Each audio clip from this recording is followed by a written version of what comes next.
ஊழல் லஞ்சமே இல்லையா? இன்னைக்கு ஐயா விஜய் அவர்கள் பேசுறாங்க ஊழலே இல்ல லஞ்சமே இல்லன்னு.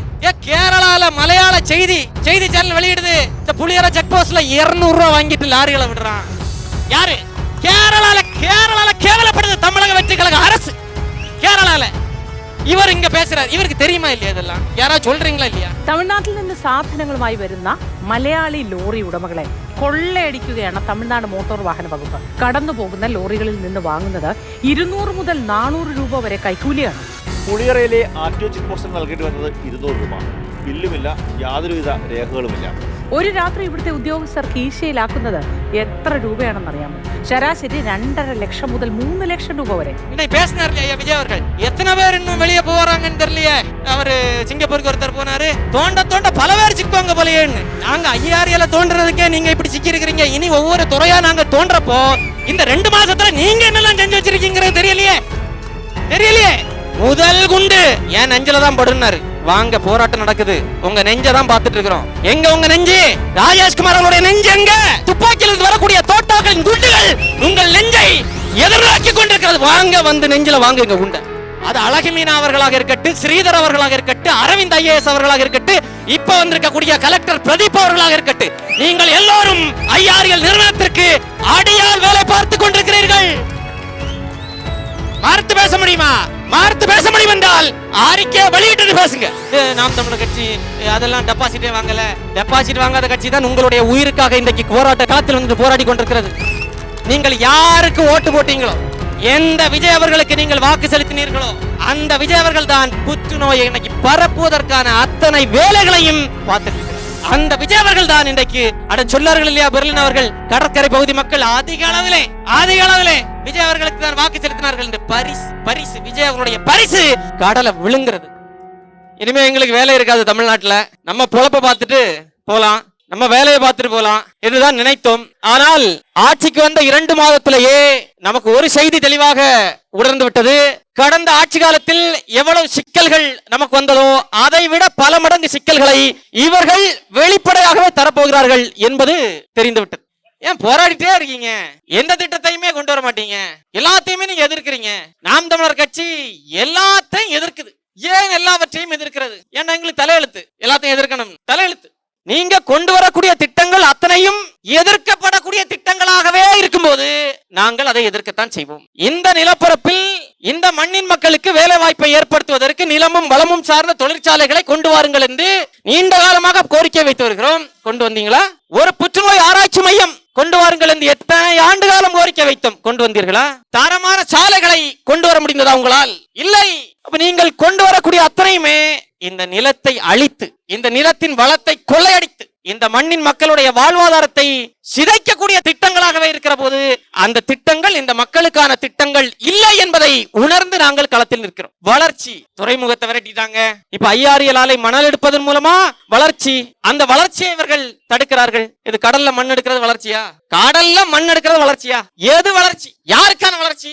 இந்த நாட்டின் வளர்ச்சி என்றால் அது இந்த மக்களின் வளர்ச்சி. நாடு வேறு, மக்கள் வேற இல்ல. நாடுதான் மக்கள், மக்கள் தான் நாடு. மக்களின் வளர்ச்சி என்றால் அது நாட்டின் வளர்ச்சி, நாட்டின் வளர்ச்சி என்றால் அது மக்களின் வளர்ச்சி.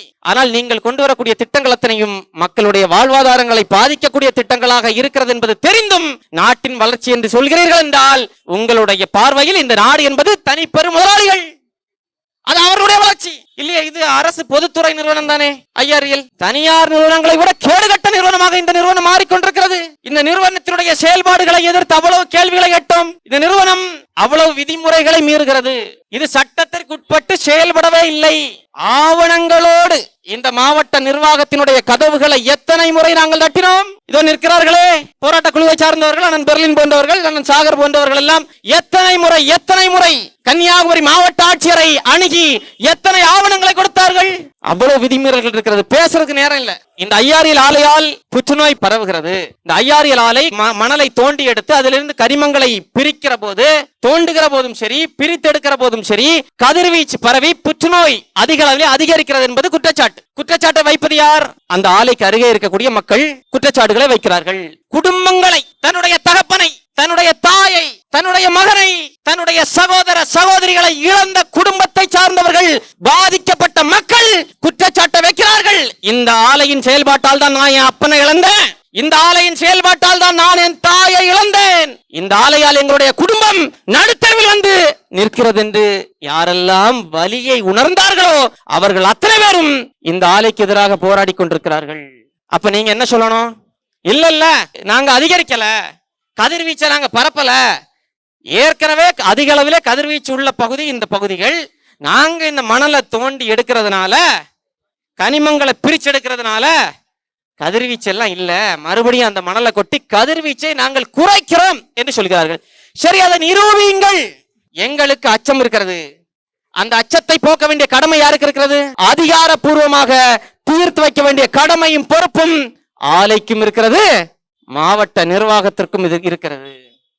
ஒரு ஆய்வறிக்கை வெளியிட்டீங்க, எங்க போச்சு? 15 ஆண்டுகளுக்கு முன்பு ஒரு மருத்துவ ஆய்வறிக்கை வெளியிட்டீர்கள் இல்லையா? அன்றைக்கு இந்த ஆலை இதே காரணத்தை, எங்களால் தான் புற்றுநோய் குறைகிறது, எங்களால் தான் கதிரியக்கத்தின் தன்மை குறைகிறது என்று இந்த ஆலை நிர்வாகத்தினர் மாவட்ட ஆட்சியரிடம் சொன்னபோது, அன்றைய மாவட்ட ஆட்சியர் அவர்கள் மதிப்பிற்குரிய ராஜேந்திர ரத்னு அவர்கள் உங்களுடைய இந்த வாதத்தை புறந்தள்ளினார், நிராகரித்தார். நிராகரித்து இவர்களுடைய வாதத்தை ஏற்க முடியாது, அரசே ஒரு ஆய்வு செய்யும், ஆய்வு செய்து அதிகாரப்பூர்வமாக உண்மைத்தன்மை என்ன என்பதை நாங்கள் வெளியிடுவோம் என்று 30,000 பேரிடம் ஆய்வு நடத்தினீர்கள் இல்லையா? அந்த ஆய்வு முடிவு ஏன் வெளியிடப்படவில்லை? பதில் சொல்லுங்க. யார் பதில் சொல்லணும்? இதுவரை இந்த நிலப்பரப்பினுடைய அதிகாரத்தை யாரெல்லாம் வைத்திருந்தீர்களோ நீங்கள் அத்தனை பேரும் பதில் சொல்ல வேண்டும். புதிதாக வந்திருக்கிறவர், இவர்கள் எல்லோரையும் விட கூடுதல் பொறுப்பு உங்களுக்கு இருக்கு. ஆனா நீங்க என்ன செய்றீங்க? அரசாணை வெளியிட்டு விட்டு நாடகம். இந்த நாடகம் எங்கிருந்து ஆரம்பித்தது தெரியுமா? அரசாணை வெளியிட்டதும் தமிழ்நாட்டிலேயே நாடக அரசியலில் கை தேர்ந்து போன கிள்ளியூர் சட்டமன்ற உறுப்பினர், தற்போது அமைச்சராக இருக்கக்கூடிய ராஜேஷ்குமார் தொடங்கி வைக்கிறார் நாடகத்தை.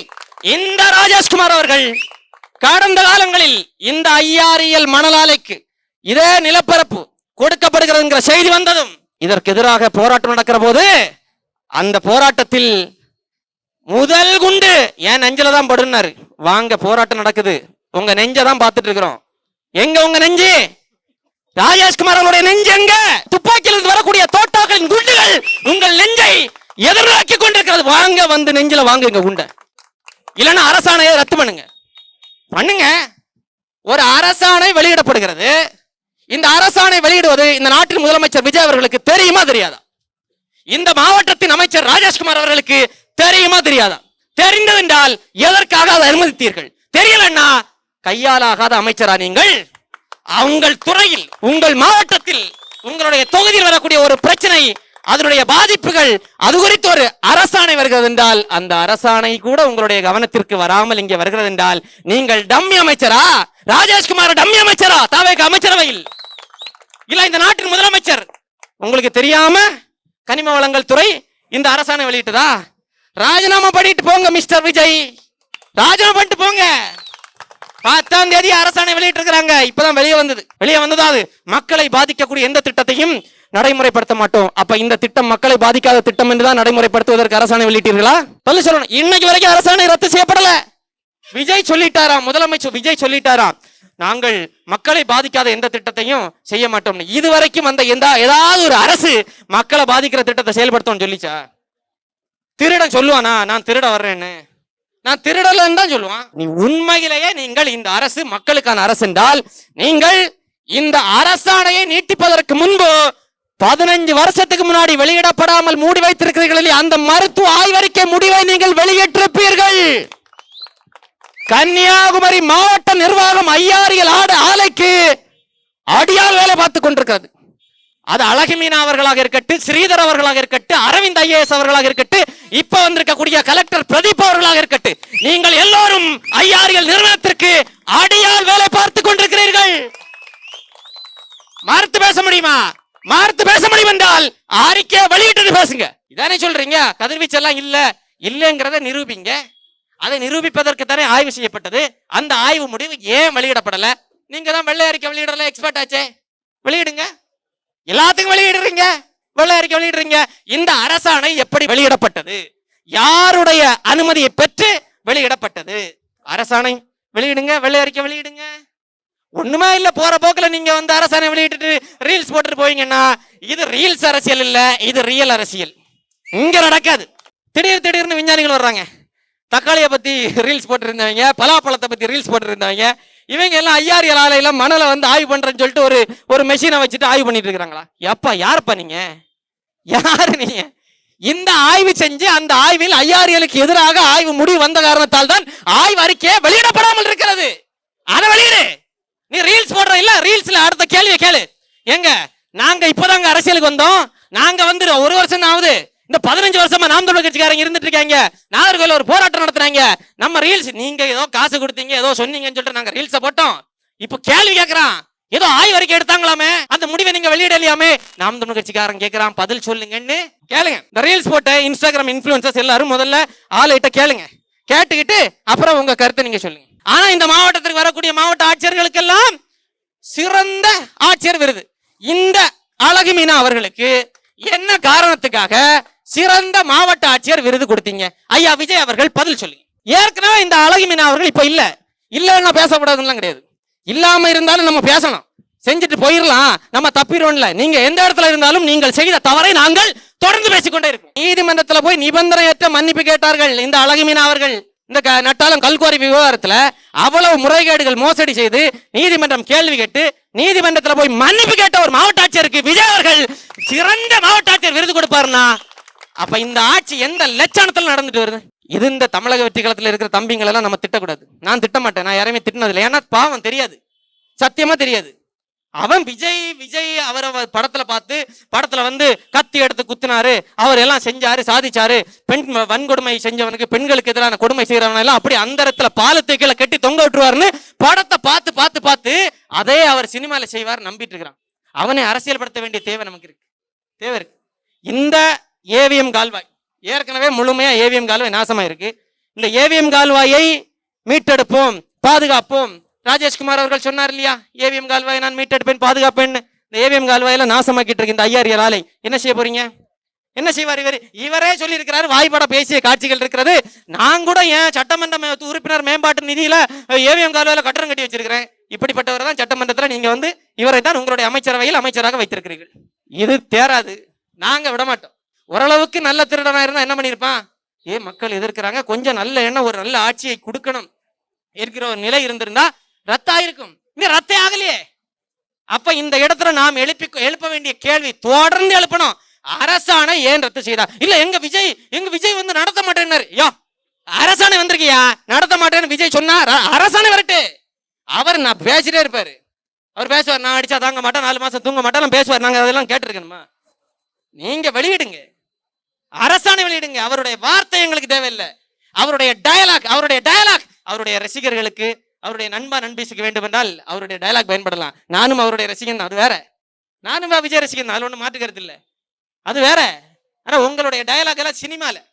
இந்த அரசாணையை வெளியிடுங்க, அதான் நாங்க கேட்டிருக்கிறோம். இதுவரைக்கும் இந்த நொடிப்பொழுது வரைக்கும் அரசாணை ரத்து செய்யப்படவில்லை. இந்த நொடிப்பொழுது வரைக்கும் இந்த மண்ணின் மக்கள், கன்னியாகுமரி மாவட்ட மக்கள் புற்றுநோயால் பலியாகட்டும் என்கிற கொடூர மனநிலையில் தான் முதலமைச்சர் விஜய் அவர்கள் இருக்கிறார். நாம் தமிழர் கட்சி அதெல்லாம் டெபாசிட்டே வாங்கல, டெபாசிட் வாங்காத கட்சி தான் உங்களுடைய உயிருக்காக இன்றைக்கு களத்தில் வந்து போராடி கொண்டிருக்கிறது. நீங்கள் யாருக்கு ஓட்டு போட்டீங்களோ, எந்த விஜய் அவர்களுக்கு நீங்கள் வாக்கு செலுத்தினீர்களோ, அந்த விஜய் அவர்கள் தான் புற்றுநோயை இன்னைக்கு பரப்புவதற்கான அத்தனை வேலைகளையும் பார்த்துட்டு இருக்கிறார். அந்த விஜய் அவர்கள் தான் இன்றைக்கு சொல்லார்கள் இல்லையா பெர்லின் அவர்கள், கடற்கரை பகுதி மக்கள் அதிக அளவிலே விஜய் அவர்களுக்கு தான் வாக்கு செலுத்தினார்கள் என்று பரிசு விஜய் அவர்களுடைய பரிசு கடலை விழுங்கிறது. போன ஆட்சி காலத்துல அவர்கள் இந்த வேலையை செஞ்சாங்க. அவர்களுக்கு மலை விழுங்கிகள் என்று ஒரு பெயர் உண்டு, மலை முழுங்கிகள்.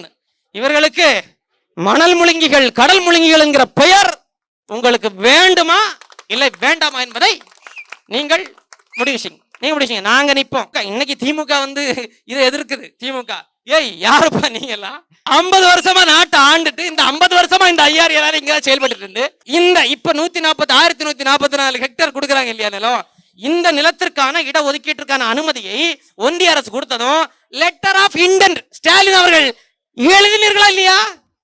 இருக்கு. எங்க அண்ணன் பெர்லின் ஒரு புத்தகம் போட்டிருக்காரு, எல்லாத்தையும் ஆவணமா வச்சிருக்காரு, நீங்க படிக்கணும் புத்தகத்தை எல்லாம் இருக்கு. அதுக்கு ஐயாரியலுடைய அதிகாரி நன்றி சொல்றாரு ஸ்டாலின் அவர்களுக்கு நன்றி தெரிவிக்கிறாரு. இன்னைக்கு அண்ணா ஆஸ்டின் அவர்கள் வீடியோ போடுறாரு, ஐயாரியலே நாங்கள் எதிர்க்கிறோம். அப்பப்பா என்ன நடிப்பப்பா, என்ன நடிப்பப்பா. ஆடி 2 இடத்துக்கு விழணும். இங்க என்ன பிரச்சனை அப்படின்னா 50 வருஷமா திமுக ஆட்சியில தப்புன்னா அதிமுக வாக்கு செலுத்துவாங்க. நம்ம என்ன பண்ணுவோம், அதிமுகவை மட்டுமே போட்டு அடிப்போம், திமுக விட்டுரும். அடுத்து அதிமுக தூக்கி வீசிட்டு மக்கள் திமுக பக்கம் போவாங்க. அப்ப அதிமுக 5 வருஷம் தப்பு செஞ்சவன் புனிதனாயிருவான். இப்படி 50 வருஷமா இருந்து இப்ப மறுபடியும் தாவேகா புதுசா வந்திருக்கு. இவன் வந்ததுனால அந்த திமுக விட்டுறக்கூடாது, தப்பிடக்கூடாதுங்க. அடுத்து இந்த 5 வருஷத்துல மக்கள் எதுக்குடா இவனுக்கு வாக்கு செலுத்தணும்னு வெறுத்து போதான் போறாங்க. இல்ல மாற்று கருத்தே இல்ல. அந்த நேரத்துல 50 வருஷமா திருடணும் மறுபடியும் வந்து நான் தான் மாற்றுன்னு வந்துடக்கூடாது இல்லையா? அதையும் சேர்த்து பேசணும் இல்லையா? அதனால திமுக செய்த துரோகங்களையும் நாம் பேச வேண்டும்.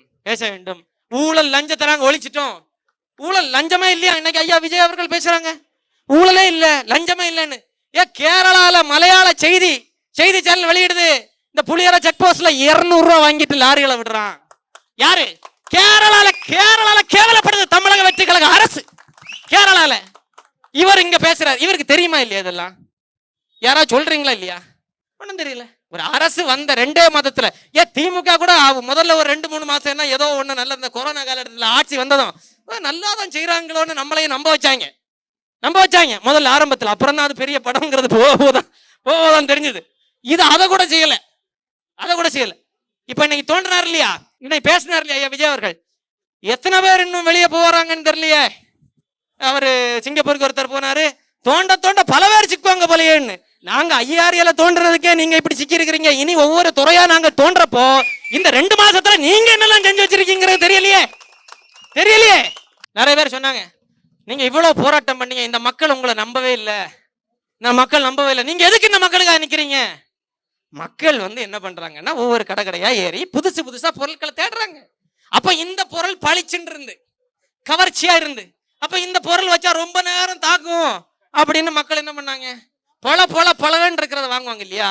அப்புறம் தானே தெரியும், 10 நாள் யூஸ் பண்ணதுக்கு அப்புறமா தெரியும், அது பெயிண்ட் மேல பெயிண்ட பூசி வச்சிருக்கா ஐயா, சாயத்தை பூசி வச்சிருக்கான். சாயம் போறது வரைக்கும் மக்கள் அதை பளபளப்பு நல்லது என்று நம்பிக்கொண்டிருப்பார்கள். அதுக்கப்புறமா மக்களுக்கு தெரியும் உண்மையிலேயே தங்கம் யாரை நாம் கோட்டை விட்டோம் என்பது மக்களுக்கு தெரியும். இப்போதே மக்களுக்கு தெரிய ஆரம்பித்து விட்டது. இன்னும் சில காலங்களில் மக்கள் உறுதியாக நிற்பார்கள்.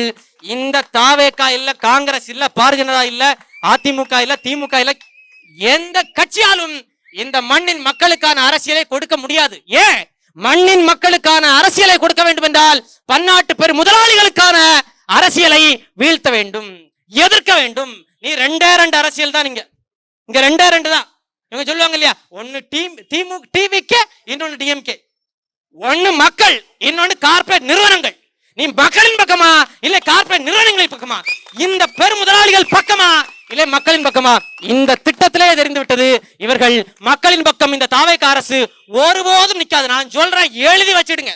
தாவேகா ஆட்சி அமைந்த 2 மாசத்துல நான் சொல்றேன், இதுவரை தமிழ்நாட்டில் நடந்த ஆட்சிகளை விட கேடுகட்ட ஆட்சியை இவர்கள் கொடுப்பார்கள். இவர்கள் பெருமுதலாளிகளை எதிர்த்து அரசியல் செய்ய மாட்டார்கள். இவர்கள் இந்த மண்ணுக்கான மக்களுக்கான அரசியலை செய்ய மாட்டார்கள். இன்னைக்கு உங்களுக்கு புரியாது. ஏன்னா நீங்க வேற ஒரு உலகத்துல இருக்கீங்க, நாங்க வேற ஒரு உலகத்துல இருக்கிறோம். நாங்க இருக்கிற உலகத்துக்கு நீங்க வருவீங்க. அடிபட்டு மிதிபட்டு இவர்கள் கொண்டு வரக்கூடிய திட்டங்கள் மூலமாக நீங்கள் படக்கூடிய பாடுகள் எல்லாவற்றையும் தாண்டி ஒரு நாள் ஒரு பிரச்சனை வர்றப்போ, அவன் இன்னைக்கே சொன்னான், 15 வருஷமா சொன்னான், இப்ப மறுபடியும் சொன்னான், நம்ம தான் கேட்கல, அவர்கள் சொன்னதுதான் சரி என்கிற நிலை இந்த மண்ணில் உறுதியாக வரும். அப்படி ஒரு நிலை வருகிற அன்றைக்கு இந்த மண்ணில் நாம் தமிழரை தவிர்த்து எவரும் அதிகாரத்தில் இருக்க மாட்டார்கள்.